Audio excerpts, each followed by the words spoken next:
Muy buenas noches, soy Rafael Nieto. Estamos hoy en versión libre con la doctora Clara López Obregón. Fue secretaria de Gobierno de la Alcaldía de Bogotá. Fue además presidenta del Polo, lo sigue siendo de hecho, y está ternada por el Polo para sustituir a Samuel Moreno en la Alcaldía de Bogotá. Bogotá, sobre el Polo, sobre la política, vamos a hablar esta noche en versión libre con la doctora Clara López. Bienvenida, doctora López. Rafael, muy buenas noches. Yo sé que usted estuvo muy reacia a aceptar ser incluida en la terna del Polo, terna de la cual tiene que escoger el presidente de la República uno para reemplazar a Samuel Moreno mientras que éste está suspendido en sus funciones. ¿Por qué estaba usted tan reacia? ¿Por qué estaba tan reticente a ser parte de esa terna? Bueno, un cúmulo de razones, algunas de índole política, otras de índole personal.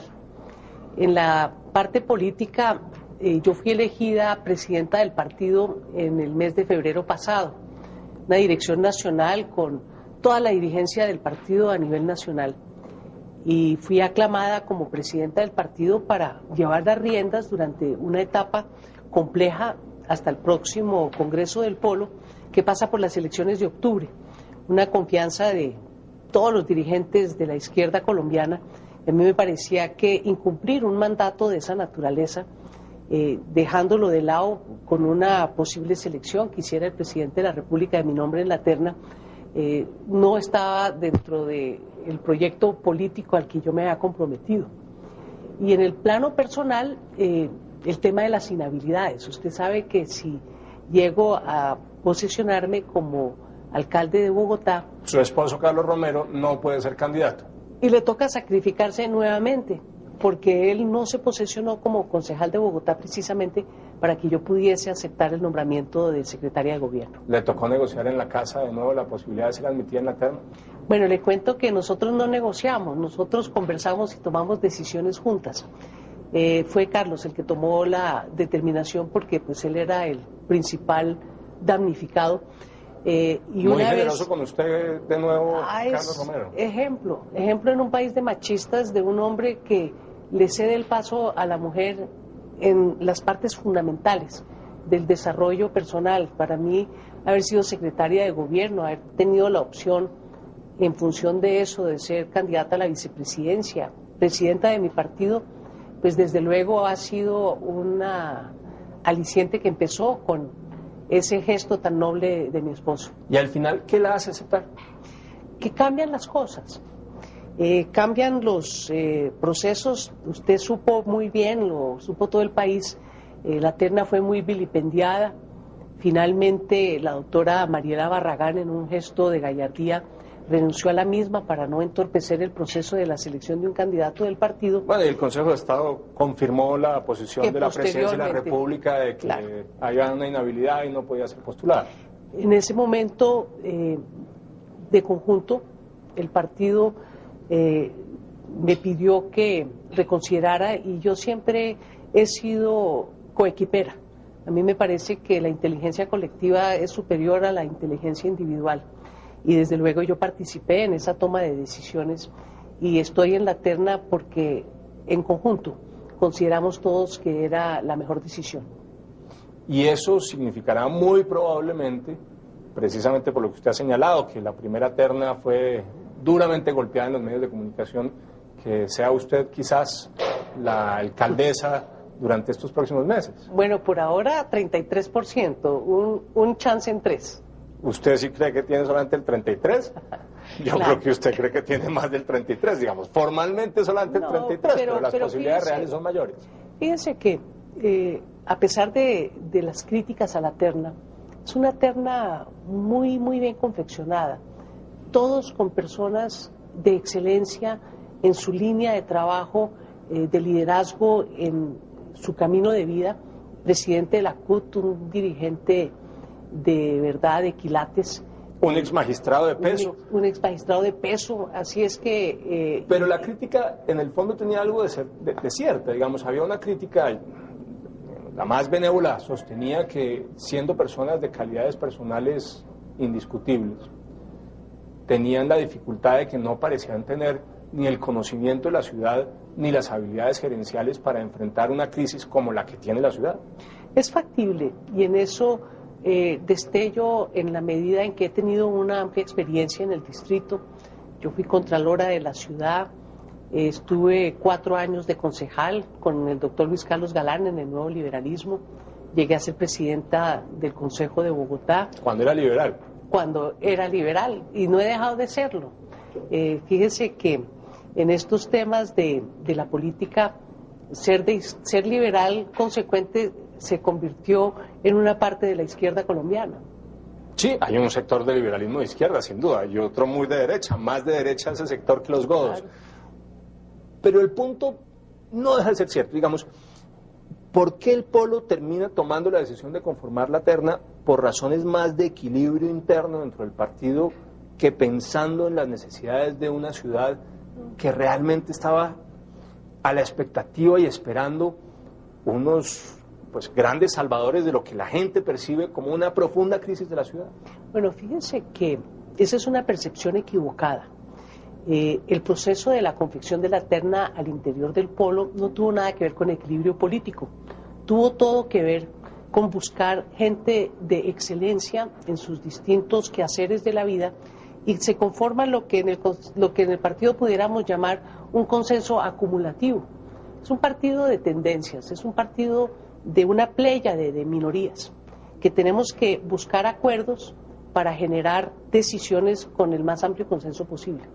Y estos nombres, los primeros 3 y los segundos 3, con 2 coincidencias en el caso del doctor Tarcisio Mora y el doctor Jaime Moreno, fueron generando un consenso acumulativo entre las distintas fuerzas del Polo, no en función de su militancia política en una u otra tendencia, sino en función de las calidades que los acompañan. Pero no es cierto entonces cuando uno le dicen Jaime Moreno, ex magistrado del Consejo, finalmente es del MOIR y responde a la tendencia de Robledo, Tarcisio Mora responde más a las tendencias del Partido Comunista y del sindicalismo colombiano, y Mariela Barragán era la ficha de Dusan y la Napo.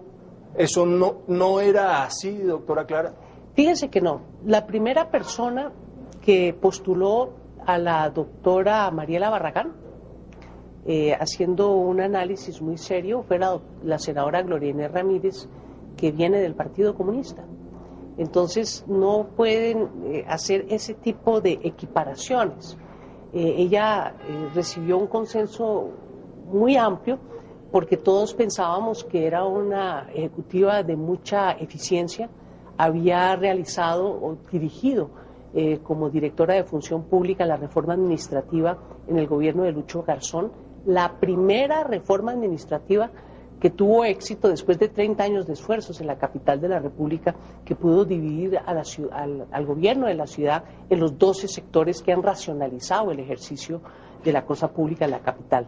Así es que no es enteramente cierto. Y fíjese, el exmagistrado Jaime Moreno militó en su juventud en el MOIR. Ayer me estaba comentando que él en alguna época fue representante legal del MOIR, pero el MOIR no fue quien propiamente lo postuló a él tampoco. ¿Y entonces quién postuló a Jaime Moreno? Yo no me recuerdo muy bien, en la lista que llegó a tener unas 20 personas, llegaron cartas de militantes, llegaron listados de los concejales, de los ediles, de los dirigentes de Bogotá.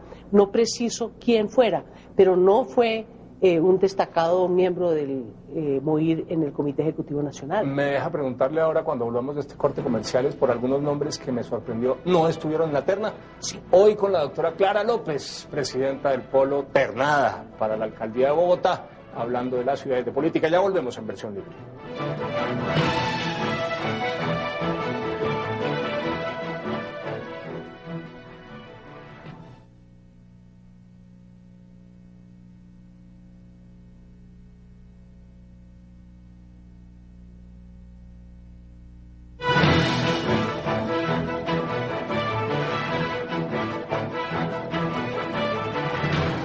De vuelta en Versión Libre, hoy con la doctora Clara López, candidata ternada a la alcaldía de Bogotá y presidenta del Polo.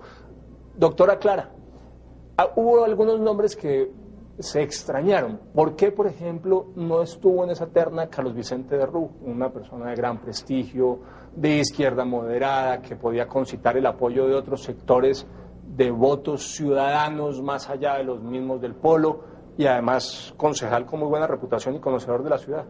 Precisamente por ser concejal de la ciudad.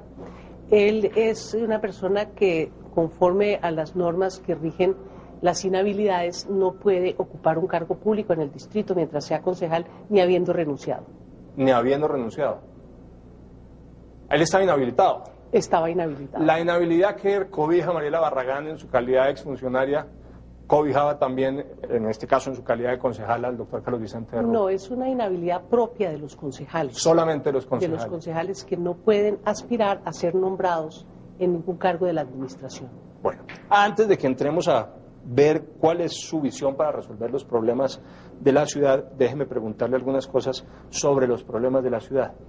La crítica que se le formula a su candidatura, y déjeme decirle que yo no tengo la menor duda de que si hay alguien capaz de ser alcaldesa de la ciudad sería usted. Usted sabe que yo le tengo admiración desde hace muchísimo tiempo, teniendo grandes distancias políticas, que es parte del juego en una sociedad democrática. Parte de las críticas que se le hacen es si tiene lógica o no nombrar como alcaldesa de la ciudad a quien fuera secretaria de gobierno de esta misma administración. Frente a esa crítica, ¿usted qué dice? Bueno, frente a una crítica de esa naturaleza, yo lo único que puedo es rechazar que a uno le endilguen falta de autonomía cuando la vida de uno es un libro abierto de decisiones tomadas con rectitud, con seriedad y con total independencia. Yo no tendría que agregar que además usted no tuvo nada que ver con la contratación del distrito, esa no era su área, esa no era su temática, nada que ver con usted. Pero no deja de ser una pregunta que se formula en los ciudadanos comunes y corrientes. Es decir, ¿tiene sentido, tan cuestionado como está en el tema de contratación y corrupción del alcalde de la ciudad y algunos sectores de su administración, nombrar a una secretaria de gobierno de esa administración como alcaldesa? Bueno, son las contradicciones de términos. Desde luego yo no tuve absolutamente nada que ver con los temas de la contratación. Y desde luego yo fui secretaria de gobierno de la administración distrital, haciendo un papel de defensa de mi partido que lo hago dentro y fuera de la administración. Eso le puede significar a algunas personas la crítica que yo la entiendo y la respeto, pero no la puedo compartir porque eso iría en contra de mi sentido de dignidad y de autonomía personal, que yo soy una persona perfectamente capaz de tomar las decisiones que mejor convengan, desde luego escuchando los distintos puntos de vista, porque uno no puede acertar con un tapaojos, uno tiene que acertar escuchando los criterios generales, imponiéndole un ojo muy cercano a la ciudadanía en sus críticas, que tal vez le ha hecho falta a la administración distrital en materias tan importantes como la comunicación de su labor de gobierno.